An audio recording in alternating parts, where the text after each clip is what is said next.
All right.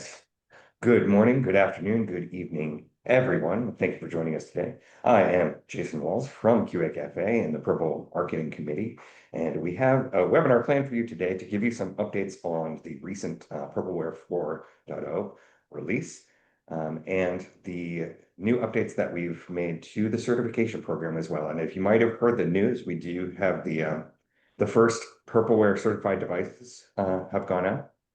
You can find those on the Purple website, which I'll share in the chat. But it's very exciting news. So we wanted to give everybody sort of an update on where things are, how to get certified, and the latest things that are in the latest release and some stuff for the future.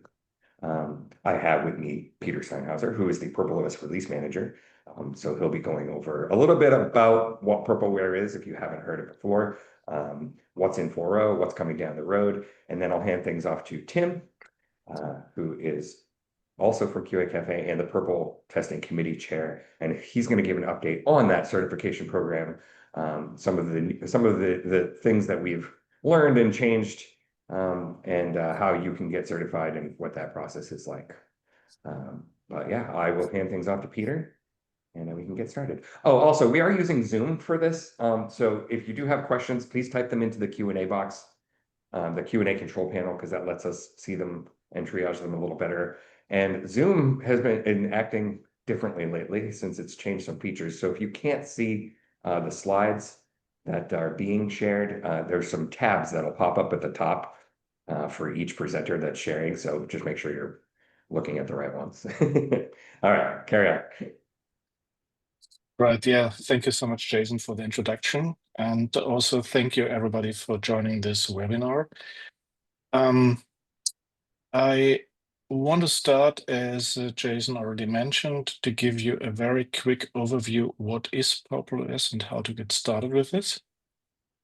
So prplOS came with the idea to use OpenWRT's build system and some of its components and of its software infrastructure, but to build on top of this a carrier-grade CPE stack that is meeting the requirements of operators. So we need a security architecture for deployments and operations. A very important part is LCM, which got a really good reception by the industry.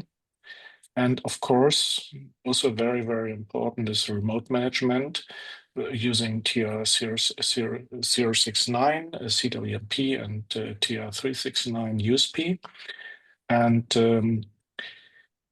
also having EasyMesh in the system, which is strongly requested and is an industry standard. But what is one of the core parts is the requirement to conform with the high-level API, which is based on the TR181 data model from the BBF, which then nicely aligns with the remote management using USP and CWMP, and the low-level API. And the low-level API in prplOS are mostly Linux standard APIs. And this is an important part for the certification, which Tim is addressing later. Here we have a small visualization, which is trying to capture the whole architecture. So what you can easily see here is we have on the lower layers, we have the Linux kernel and the Linux core services, and then the low-level API. On top of the low-level API, we have a set of microservices that implement kind of a bridge between the high-level API TR181 data model and that model this to the lower layers. This is a very important part. And as you can see in this example, many microservices model one of the root objects of the TR181 data model. That's not the case for everyone, but it's like the basic concept we have here. And then on top of the high-level API, We have other parts of the system like the remote management, local management, and the whole LCM stack to run applications.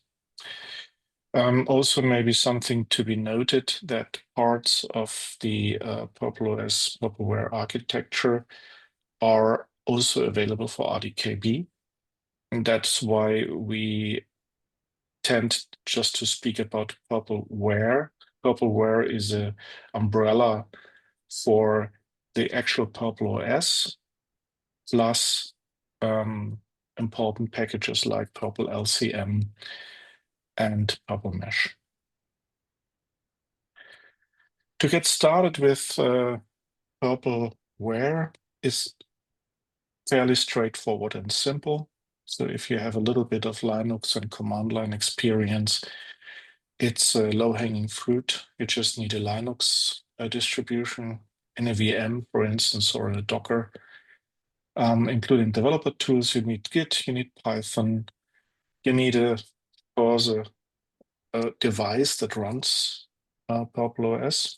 Technically, every device that is supported in OpenWRT can run prplOS. Nevertheless, you might need to do some basic configuration steps for the system to run properly. So what we do, we have a set of reference platforms in prplOS prplWare. We have the so-called fast-track platforms that get full support from the whole foundation. Those are the flagship reference platforms, but we also have regular platforms where the platform sponsor or platform supporter is taking care that it's probably supported in prplOS. We have a list of those on the website you can refer to. There's a special case for some of the chipset vendors where software components can be closed source. Here you would need an NDA or an access to a specific vendor feed that is password or certificate protected. But once this is all done, you simply clone the prplOS sources from the Git repository. Here I put in the latest for the prplWare 4.00. Then you configure a build target. Here I chose the Qualcomm-based target for the Freedom Board, how we call it. And then you do make. You get an firmware image, and then you flash it on the box. And then you have a prplWare running on your device. That's it, short. Now let's turn to our latest prplWare release, prplWare 4.0. I think we can call it, in terms of features and functionalities that were added, one of the biggest prplWare releases so far. I had a little problems counting the number of features because depending on what you take in and not and what you combine, but let's say we had far more than 30 new software features, some would say even more than 40. But it's not the sheer numbers, it's also the impact of the features and the feature updates we introduced. I was just listing here the most important ones. For instance, the Tier 181 data model upstep to version 2.17. Also, the prefix change in the data model. We have prpLMesh 5.0. We have an update of LCM, which brings some important improvements. We have a initial thread support for interested parties. We introduced a Cellular Manager, WAN Mode Manager, Enhancement, SFP Manager, and lots of other components that were on the 2024 roadmap.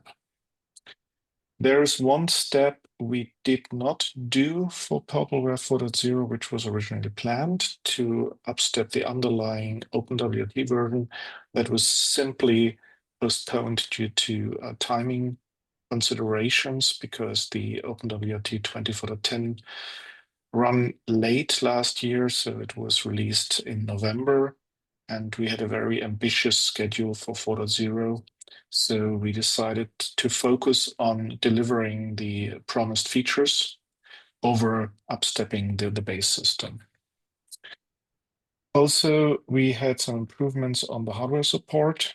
So the MaxLinear platforms, the open services platform, SDK was upstepped to UPDK 9180, which comes with a new host APD.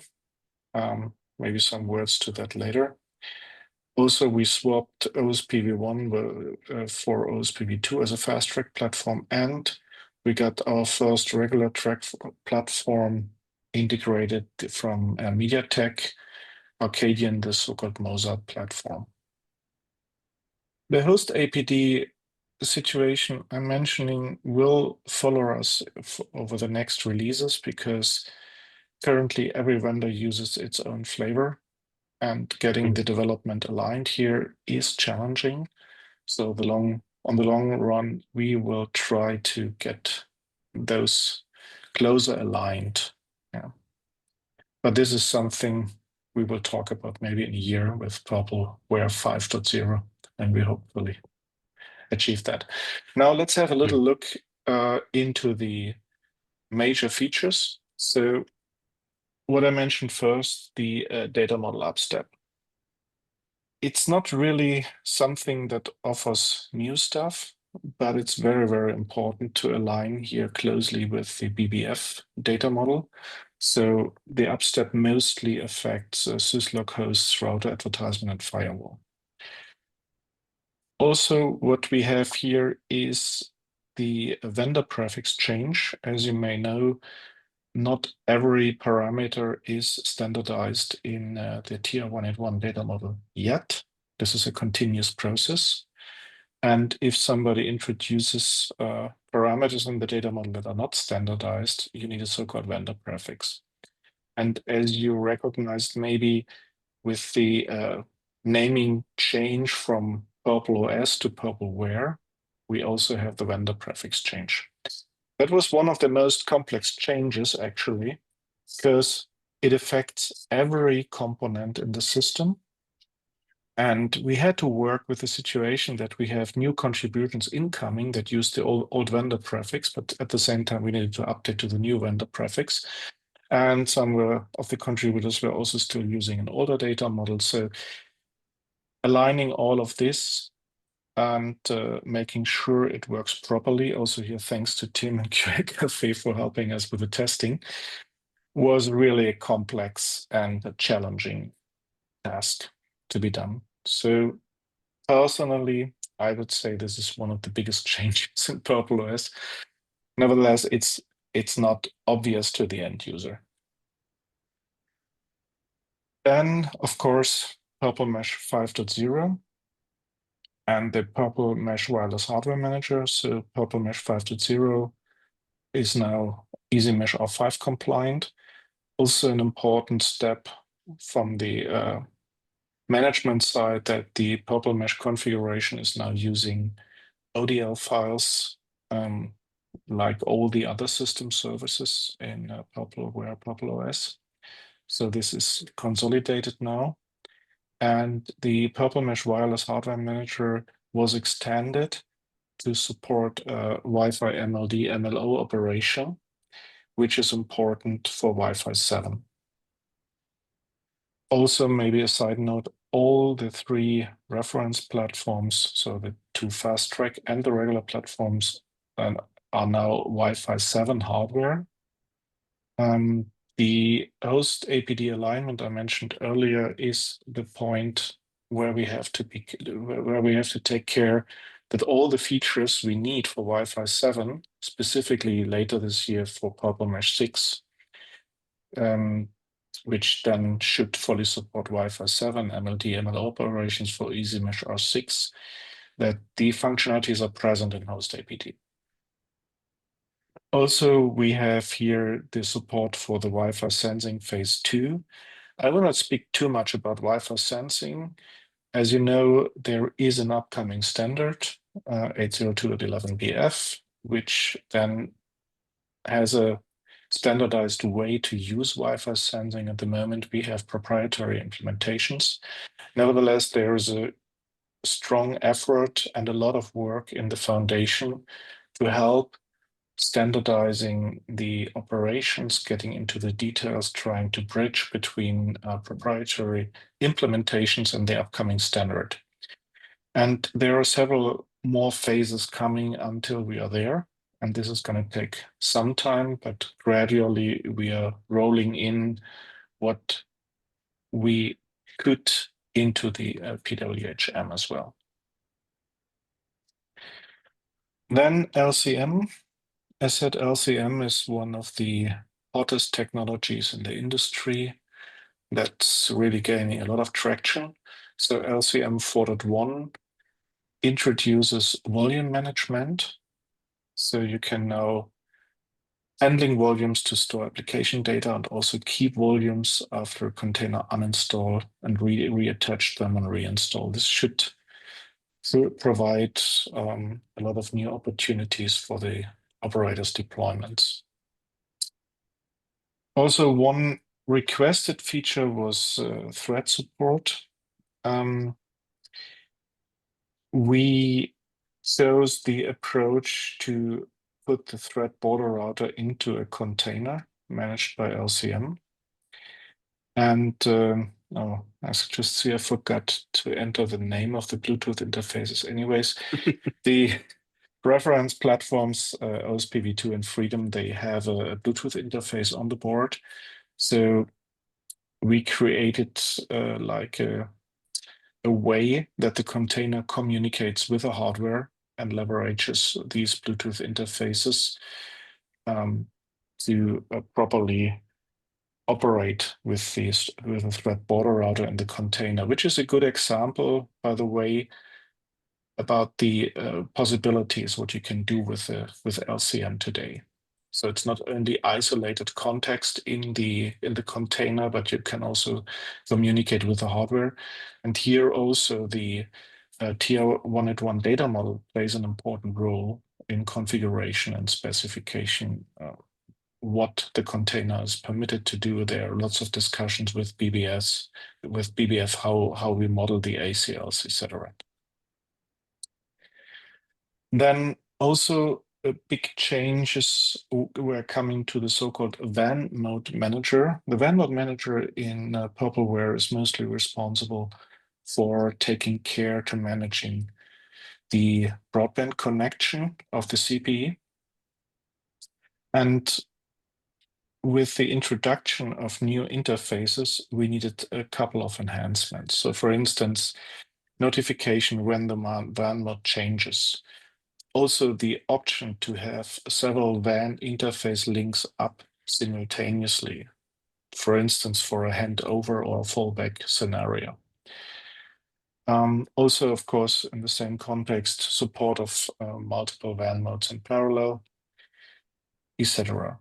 And we needed those for two new functionalities. They were introduced, the so-called Cellular Manager and the SFP Manager.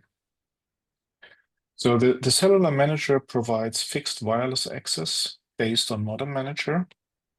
The current implementation in prplWare 4.0 works with fixed modems, so modems that are integrated via PCIe interface, for instance, in the CPE. Currently, we use the Quectel ARM520N on the Freedom and the OSPv2 as a reference. The support of USB modems was postponed to prplWare 4.1. That was just not meeting the timeframe for the release. The SFP Manager, on the other hand, provides SFP cage discovery. You know, with more and more fiber coming to the boxes, that is an important functionality that's needed. Works quite well for everything around Ethernet. We did some work for PON and BOSA, but there are further discussions required with the hardware vendors how to model this correctly. Even for the SFP Manager, there are lots of details because technically we have standards here for SFPs, but in reality, every manufacturer is interpreting them in their own way. So modeling this properly is also a bit challenging. So these were the big blocks. A few other things to highlight here is the USB manager. Of course, the OBUSPA upstep.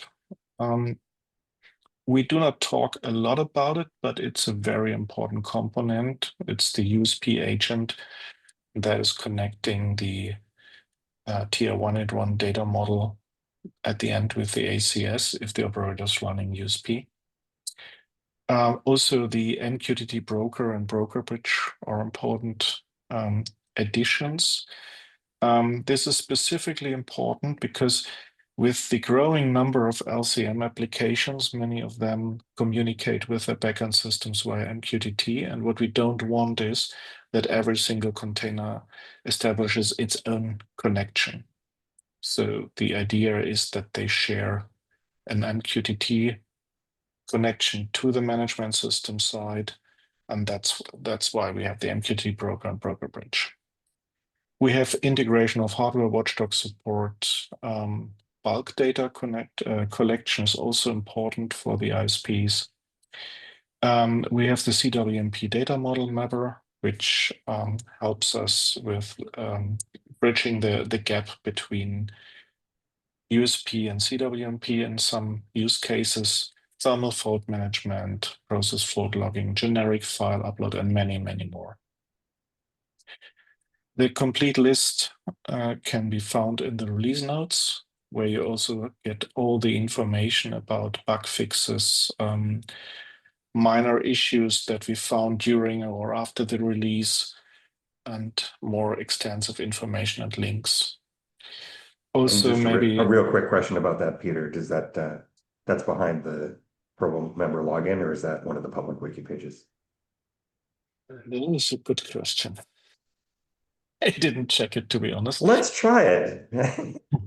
Yeah. I'm gonna put that in the Well, chat for everybody. yeah, cool. Yeah.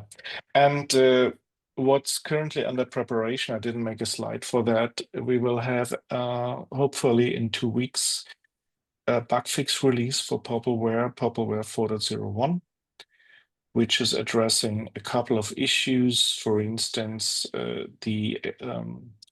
we will have a prplMesh minor update, which brings in the AirTiles Plus TLVs that didn't make it into prplMesh 5, and also a couple of fixes. So stay tuned. In 2 weeks, there are more news. Yeah, and with that, not sure, Jason, if you want to have question now. Otherwise, I would hand over to Tim. And Yeah, thank you all. Are there any immediate questions for Peter? Otherwise, we can save them to the end and I'll flip on to. Okay. All right. Right. Then I hand over to Tim.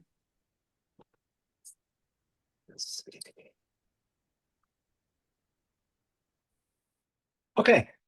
Jason, can you see my slides? Yes. Okay, perfect. All right, so I'm going to talk a little bit. Peter did a great job of talking about the 4.0 release and what was in it, and I'm going to talk a little bit about what we've done for certification and how you certify your 4.0 release today. So I would like to start when we talk about these things a little bit about the problem.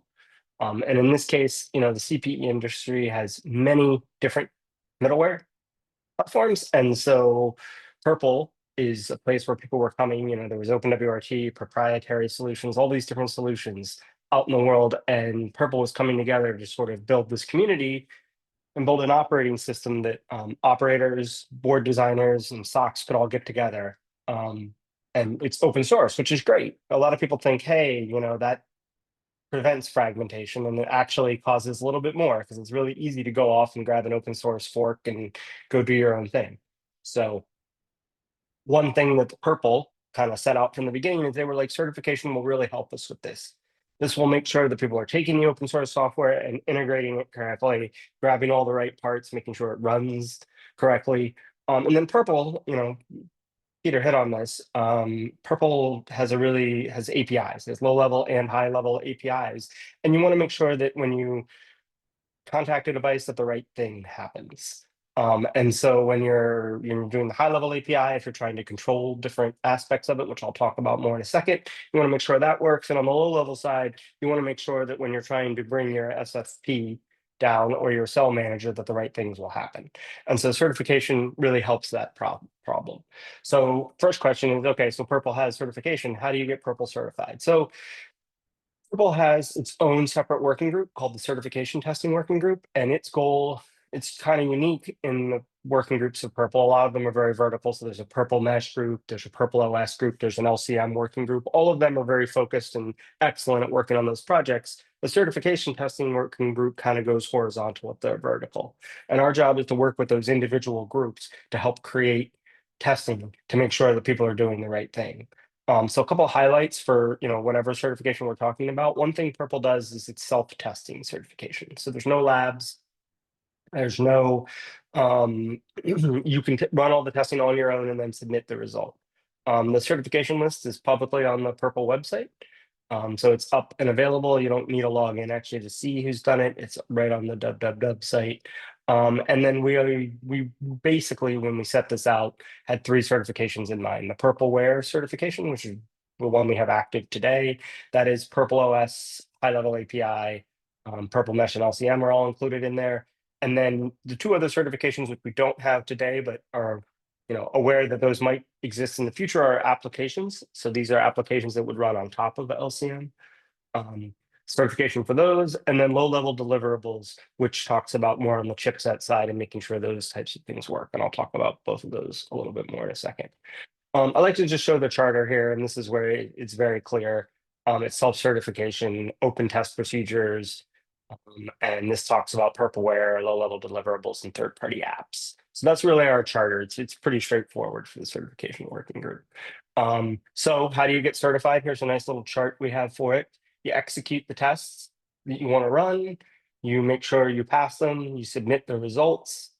For the ones we have core features and optionals, which I'll talk about. But you run the tests, you submit the results, a group of people review them, you get approved, and then you get listed. It's actually kind of that easy.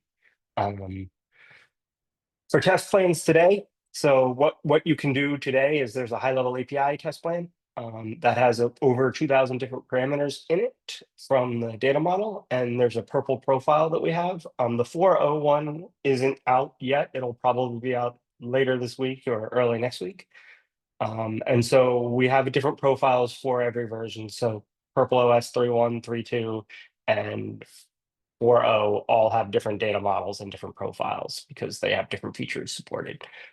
In particular, Peter talked about the prplWare change. It was a big change we made. And so the 4.0 data model has that change in it, where if you're testing or using 3.2, you would not want to use the prplWare prefix, as it would not work, the prplWare COM vendor extension. So that's the high-level test plan. Really validates and makes sure you have the right parameters, that they're accessible, you can read and write them. But it is a lot of parameters. The prplOS test plan actually then is built on top of the high-level API test plan. And what it does is it manipulates or reads in a lot of cases. So an easy one is like the bridging test I have listed there. It reads all the stats. So it's looking to make sure that the right packets go through, multicast packets, it makes sure that you're properly tracking. And then we have a lot of other tests that are, for firewall, for example, that put a whole rule in the firewall to make sure the right device goes through. We exercise all of those tests. So this is really taking the high-level API and then checking the functionality of bridging DHCP before DNS firewall.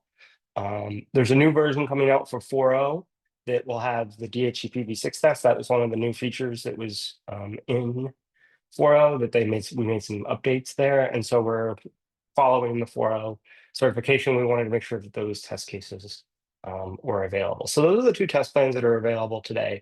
They are available on the member site behind the wiki, but they're also in the document section of the main Purple site. If you aren't a member yet, you can still see the release test plans. So we have test documents. You can go read them and see them. For the actual requirements of testing, you must pass all the high-level tests, and then prplOS has they have a table on the front for mandatory tests. There are optional tests.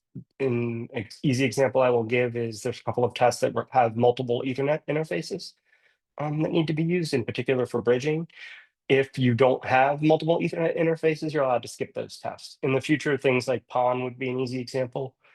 We don't expect every device to have PON. We would skip those tests. So we consider those optional tests. We also have this concept of provisionally excluded test cases. There are test cases that we know there's a prplOS issue being worked on, so we exclude the test. Typically, those get removed every release. More of those go away as we address known issues. So sometimes we create test cases and realize there's a bug, and we provisionally remove them for a short period of time, and then they go back in when the bug's addressed. So that system's been working really well. The last step of certification, so you run both of those tests, you get passing results, you're good to go. We have to confirm that it's running on prplWare. And this is actually because we don't have the low-level certification yet. So, and I'll talk a little bit more about that in a minute. But what we've been asking people to do for certification is they ship a component to the prpl Foundation, that we do a quick review. Members of prpl take a quick look at it. Now it's really, we look at the OpenWRT version and kernel version to make sure underneath that the right components are there and then it's running on prplWare platform. It's not just running on something we wouldn't be able to run prpl. Which brings me to future certifications. So first, I'll talk a little bit more about where prplWare is headed. So we're going to continue adding test cases to the prplWare certification. We're adding wireless tests, LAN hosts, NTP tests. One component is the low-level deliverables is something we're working on towards the end of the year, or early 2026, probably. Realistically, we always have hopes of getting it out by the end of the year, but I think early 2026 is a good estimation for when we'll have that. And so one thing prplWare is always going to do as well is every major release of prplWare, we make sure that we have an updated test plan. So if there's new features or new tests that work, we make sure that those are up. And the other two certifications, we've seen some requests for applications, as this is very popular and people really it seems to be very successful, the LCM. In particular, it goes over to RDK and prpl, so there's a lot of applications. We've seen some requests for that. I would imagine as a community, we're gonna work on that problem. I don't have a date for that one, and that I think there's a lot of conversations to be had there, but the good news is I think this year we're gonna start to have those conversations about those types of certifications. So that's where we're headed with it. prplWare is going to continue to grow. It is based today. prplWare is based on the certification is based on the version you have. So the ones we have listed today are 3.2. As I mentioned, 4.0 is going to be coming out shortly, and I expect there'll be some devices that will go to get 4.0 certification pretty rapidly. As a requester, people ask me this all the time. Well, what are the requirements I have to have? You have to be a prpl member. You must perform the testing on prplWare. It has to be certification, on a certifiable version of prpl. And what I mean here is 3.1, 3.2, or 4.0. If you're on a 2 version, it's not certifiable. You have to use the certification test tool. In this case, CD router. You must pass all of those tests. Core features must all be passed. One thing we do have is it's very low, but because we have to review and look at things, we have an application fee. It's actually, I say less than, it's $1,500 actually, sorry. It's $1,500, and that it's really taking up the time of Peter to go look at those devices and check that everything works. So we kept it minimal. I think it's a reasonable fee for something to go off and do a little bit of work. And so those are the requirements for the certification. And I have all the links here. I do see we've gotten a bunch of questions, Jason. So I think I'm done on my side. Yeah, no, we should dive into these. The first one I'll throw at Peter, because I think this is actually a very good question about like the upgrade process and how people can feel comfortable about the upgrade process. Yeah, so the upgrade process. This is a little bit delicate situation. So from the pure stack side, upgrading from, let's say, 3.x to 4.0 should not pose a problem by itself. The challenge here is a little bit the backup and restore mechanism. That is not in place yet. This is also something we were actually targeting for 4.0, but it was not possible to get it in. The problem here is, as I mentioned earlier, the configuration is stored in the ODL files. That's object definition language files. And in these files, you can set markers which of the parameters need to be transferred during a firmware upgrade. And what we found in reviewing prplWare 4.0, that some markers are there, but others are missing. And we found that there was no real guideline which markers or which parameters need to be transferred and which not. So this is something we put on the schedule for prplWare 4.1, which will then be released likely end of September, early October, before the Purple Summit. And here we will then have the backup and restore mechanism fully in place, which means if you want to upgrade currently 3.x to 4.0, probably the best way to do the reapplication of the device configuration is via the management system. Or you have a custom process. This is also possible. That's the only answer I can give so far. All right. Cool. Tim, do you want to talk a little bit about the certifications that are the long-term view for any certifications that are outside the baseline? Yeah, so the low-level deliverables is one we're going to work on this year. So this is the Linux API that Peter talked about earlier. And we're going to work on that this year. That's sort of our next initiative while we continue to do the prplWare components.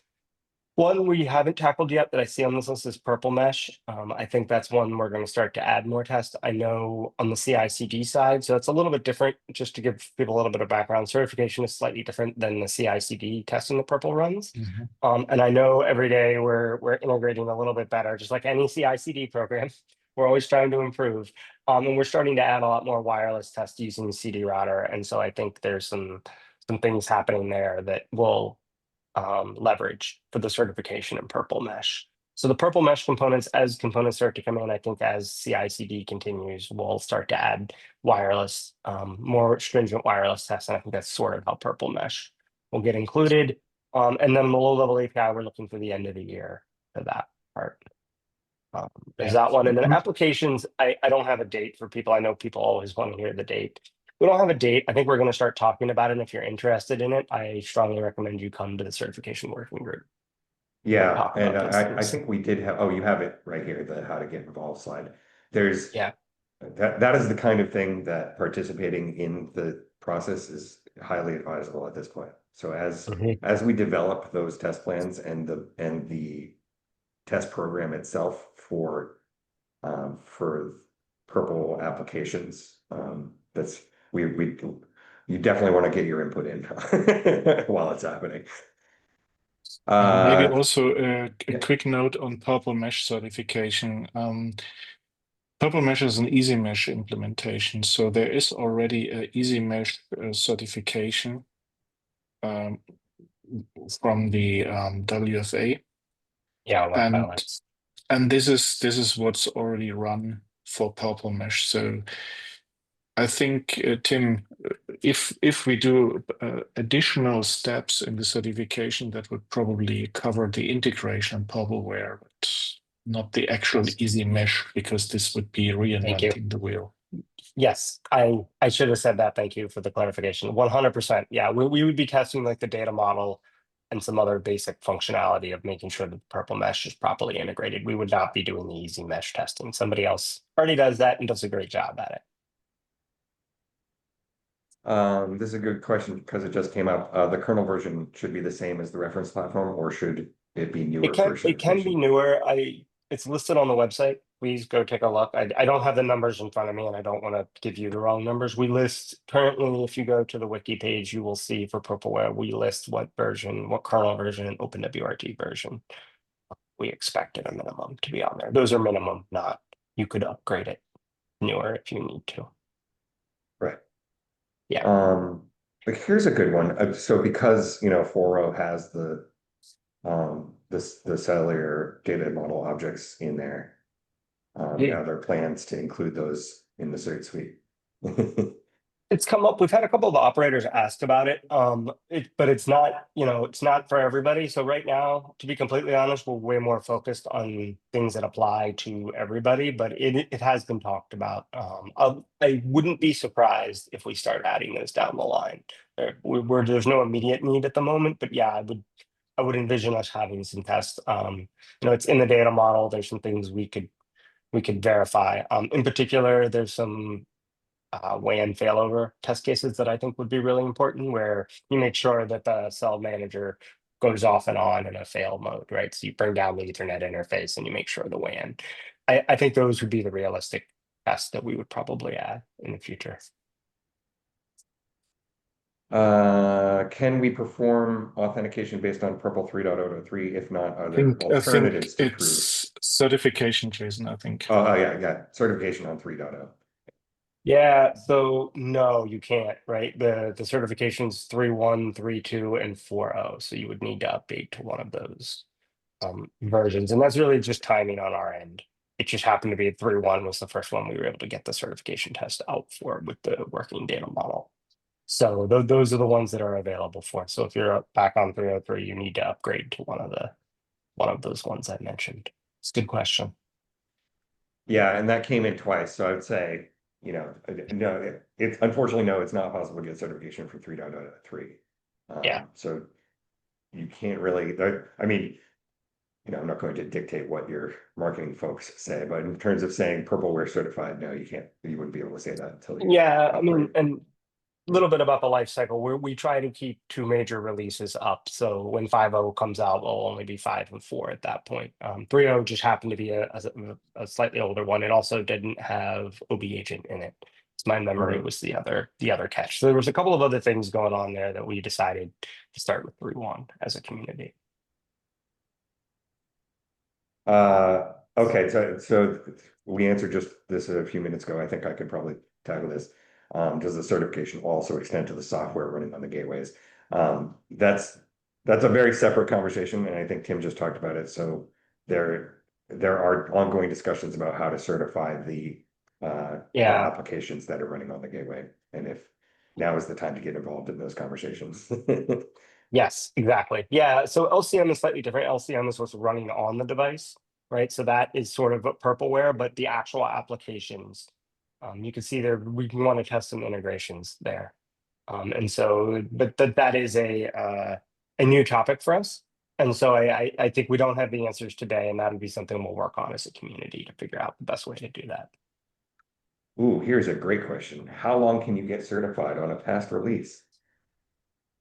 I don't have it in front of me. I want to say what we decided was, I think there's a 18-month period there after a release goes away that you can continue to do it. But there's a lovely guide that there's a link to in here that I would go read the fine print on. But we basically, our lifecycle model is the current versions you can test. We list them for so long, and then eventually they come off the list as new releases. A little bit of concern we had for operators was things being listed that were very old, 5 years old on a version that you probably shouldn't be deploying.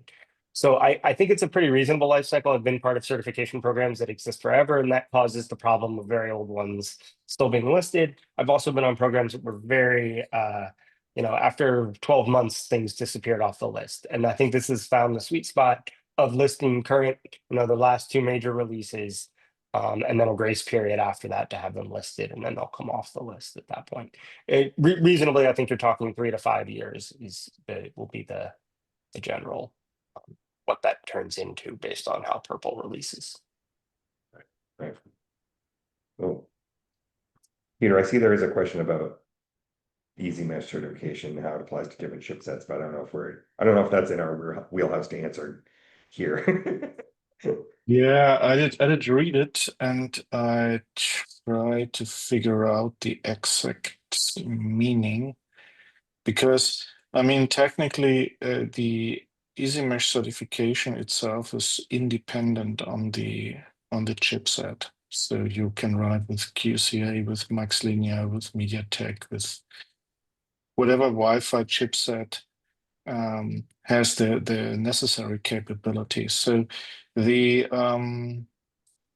yeah, maybe that's the best way to describe it. So the prpLMesh wireless hardware manager, which is used to configure the wireless interfaces in prplWare, has a generic mode, which means every chipset that has all the capabilities and the matching host APT version will operate properly, but it's also possible to use so-called vendor modules to bridge functionalities that are not implemented in the standard way, to say that way. But technically, yes, the EasyMesh certification, the WFA certification is available for all different kinds of chipsets. What's the, oh, here's a nice softball. Is anyone certified already, and is the list publicly available? Yes, I shared it in the chat two chats ago. That is the public list. Right now, on the website is just Gemtech Solutions, but a matter of like hours ago, there is another solution that just got certified, but that will be up on the website very soon. Yeah, and we have a couple of apps in process, so it's a very active. It's new, but it's definitely active for sure. Yeah. Um, let's see.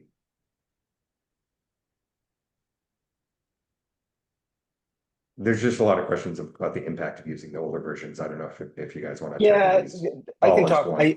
Yeah, I read some of them. So here's my answer to this. One of them is like, hey, we plan to update to 4.4. We're 3.03 now. I think if you're using 3.03 now, that's great. I think really the certification is to help operators with future deployments, future purchases, and know that it's got all the components in it. If you're releasing 3.03 now, I think you're okay. You don't have the marketing splash of saying you're certified, but your devices are out in production and working. For the four, as we go forward, the program didn't exist previously. If you deployed something before then, you're good to go. And also, realistically, there's a wave here, right? It takes time for the certification to catch up. People who are in deployments or working on 3.03, I don't expect them to rip it out for 3.1 or 3.2 if there's no need to. Like I said, one of the things we were looking at the time was we wanted USP support, OB agent, and so that's kind of why we waited for 3.1 that has that. Yeah, so I would tell people, as new things come forward, you want to show off that you have all of that support, you're going to have to do it on one of those versions. But I think, upgrading, you should do when it makes sense. And one other thing I'll note about the certification list is that the information that's in that table right now is kind of a shorthand version. And just with some caveats about the website, eventually there will be sort of another page with a bigger table that has more detail about each of those certifications. Yeah, this is as we're learning, right? What information people want, we're going to make some adjustments about what's easily accessible to people for sure.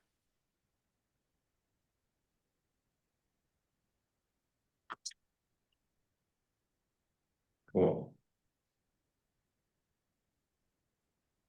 Oh, just a question that I thought of, Tim, that might be helpful for people. Certifying over CWP versus USP. Oh boy. So yeah, you can use both. Sorry, you have to do USP. USP is the baseline we use, but for what I would call additional certifications, this goes to the more detail that Jason was talking about. Because what we found was there are some operators who want to make sure that they can use CWMP as well. So that's it's an additional mode/testing. So you have to do USP for certification, but if you wanted to run the CWMP test, you then check off and run all the tests with CWMP. It's a slightly different version for the high-level API. The TR-181 data models are slightly different. They're both posted. There's a profile for both CWMP and USP. So that's the biggest change. What's fascinating about the prplOS test is actually they're no different. It's just using CWMP to control the device or USB to control the device, but the actual test cases are no different. High-level API is not that way. They're different because the message types are different between the two. So that one's slightly different, but prplOS, the actual test plan is actually agnostic, which is pretty cool. I'll answer this one about what people can say if they have a purple solution based on 3.0. And the short answer to that is this has come up a number of times now, so we'll go back to the the marketing committee and the testing committee and see what sort of just official statement we'll say about that. Because obviously before the certification appeared, you were certainly allowed to say that you implement purple. Or you obviously can't say that you're prplWare certified, but I think we should probably come up with some guidelines for that before anybody says anything. Right. So for the person who asked that question, please do reach out to us afterwards. If you are a purple member, then this is a conversation you can definitely ask directly. Participate in. Yeah. I don't want to say anything, that's definitive. So we'll put together some guidance for that. Oh, here's a good question. Would having paying the fee, is that per device or sort of per? It's per device run? because it's actually reviewing. That's a good question. It's actually reviewing the application. So it's the time taken to look at the product. So it's per listing is how I would describe that. But it is also per prplWare version, right? Yes. Yeah, because we keep them paired, right? So it's the version you tested. Yeah. So if you test 3.2 and then you want to do 4.0, you would pay the fee twice for that because we have to look at it twice.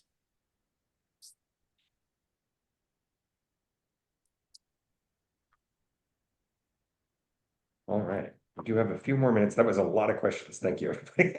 Yeah. We do have a few more minutes for more if anybody has anything else. Yeah, I still have some coffee left, so I'm good. Cool. All right. There was obviously a question about the slides in the video. We will be posting this on YouTube, but if you want access to the slides, if you consented to be contacted by us when you registered, then we'll be sending the slides out to everybody who said yes to that question. And yeah. There's one in here, Jason, about Freedom OS reference board logs. So my answer there is the Purple does a really good job with CI/CD and posting a lot of their stuff in GitLab, and it's available. I would strongly recommend if you're really into what tests got run to go look at that system, that setup system, and the results of that. The CDR results are typically there when run on the pipeline. So if you're looking for individual test cases, that's a great place to start if you're not running it on your own. Yeah, but it's not specifically the logs from a certification test run. Yeah, that's a good point. There are certification tests in there, but no, we don't post the actual logs from the certification. But feel free to reach out to me if you have questions about any individual tests. We'd be happy to help you with that. And certainly the people who achieved the certification are free to share them with whoever they want to share them with. Yeah. Oh, this is an interesting question. Is it possible running 4.0 and dealing like 23.x? Well, so 4.0 uses OpenWRT 23.05 as a base version. So it is like that's actually the case. But in general, a prplWare release is bound to the base version. So when we move to 4.1, which is using 24.10 as a base, then you will not be able to run 4.1 on an older base. This is simply because there are too many changes to backport this. Theoretically, it would be possible, but yeah.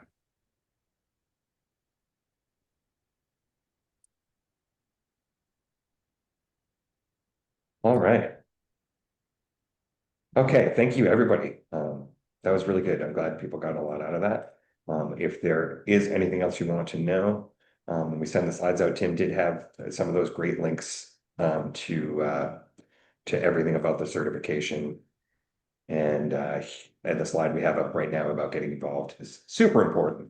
If you're not a Purple member yet, then you definitely should be, so that you can participate in these conversations and you can achieve certification, and another number of other benefits. So please do look out for the next webinar. We've been trying to do at least once a quarter. The last one we did before this was about LCM, the lifecycle management, which was very, very, very popular. So we'll be trying to dive into that. And if you, the Purple Summit, this year's Purple Summit, I believe was it October 13, 14? It's right before Network X in Paris.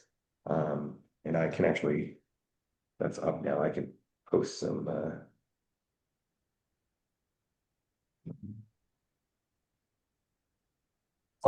Purple Summit is always a great time to see everybody in face-to-face time. So I strongly recommend anybody on this list gets a chance, they should attend.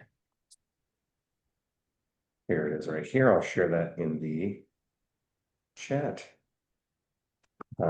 It's a totally different experience, that's for sure. Yeah. So if you can, please do come visit us at the Purple Summit. Yeah. Yeah, thanks everybody. And we look forward to talking to you soon. Thank you guys. Thanks, Jason. Thanks, Peter. Thanks, everybody.